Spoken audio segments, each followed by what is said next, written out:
সামর্থ্য থাকলে কখনোই গ্রামে থাকা উচিত নয়। গ্রামে 100 বিঘা জমির মালিক হওয়ার চাইতে শহরে এক টুকরো ভাড়া বাসায় থাকা অনেক ভালো, অনেক আরামদায়ক, অনেক সম্মানের। গ্রামে স্থায়ীভাবে বসবাস করাটাকে কোন সূচকে এগিয়ে রাখা যায়? আসলে এখানের বেশিরভাগ মানুষ এতটাই টক্সিক যে তারা নিজেদের ব্যক্তিগত জীবনের চাইতে আপনার জীবন নিয়ে বেশি চিন্তিত। আপনার চুল বড় কেন, অনার্সে পড়া সত্ত্বেও মেয়ের বিয়ে দেয় না কেন, 25 বছর বয়সেও আপনি বেকার কেন, আপনার কোনো ব্যাচমেট বা আপনার সমবয়সী কেউ যদি বিদেশে গিয়ে লাখ লাখ টাকা কামায়, তাহলে আপনি এখনো পড়াশোনা করছেন কেন? এসব আজগুবি বিষয় নিয়ে তাদের অনেক টেনশন।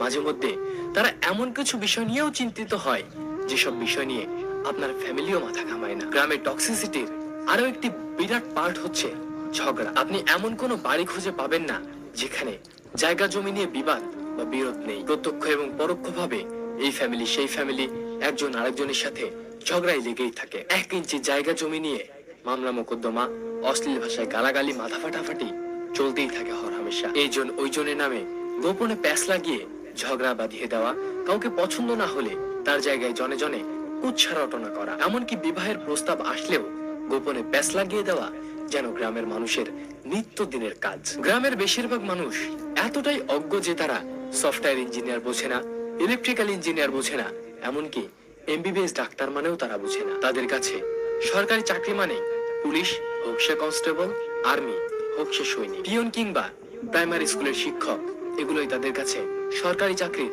মানদণ্ড। একজন নার্সকে তারা যেমন ভাবে ডাক্তার ভাবে, তেমন ভাবেই একজন সরকারি মেডিকেল, এমবিবিএস বা অন্যান্য ডাক্তারি ডিগ্রিধারীদেরকেও তারা একই রকম মনে করে। তাদের কাছে আপনি সরকারের কততম গ্রেডের চাকরি করেন তার চাইতে বেশি ইম্পর্টেন্ট আপনি প্রাইভেট জব করেন নাকি গভর্নমেন্ট। আপনি প্রাইমারি স্কুলের পিয়ন হলেও হয়তোবা তারা মেয়ে বিয়ে দিতে চাইবে, কিন্তু যদি শুনে আপনি প্রাইভেট কোম্পানিতে চাকরি করেন, সে চাকরি যতই ভালো হোক তারা আমতা আমতা করবেই। তাদের কাছে আপনার উচ্চ শিক্ষা গ্রহণের চাইতে আপনার যে বন্ধু এসএসসি পরীক্ষার পরে সৈনিক, কনস্টেবল কিংবা বিদেশে লেবারের কাজ করতে গিয়েছে তাদের দাম অনেক বেশি। আর টক্সিসিটির সবচেয়ে বিরক্তিকর একটা পার্ট হচ্ছে গ্রামের চায়ের দোকানগুলো। প্রতিটি চায়ের দোকানে চায়ের কাপে চুমুকি ওঠে গিবত দিয়ে। যেখানে কার বউয়ের বাচ্চা হচ্ছে না, কার ছেলে মেয়ের বিবাহ হচ্ছে না থেকে শুরু করে রাজনীতি, অর্থনীতি, খেলাধুলা, কোনোটারই গবেষণা বাকি থাকে না, যার অধিকাংশই আবার গুজব। এত সবের মাঝেও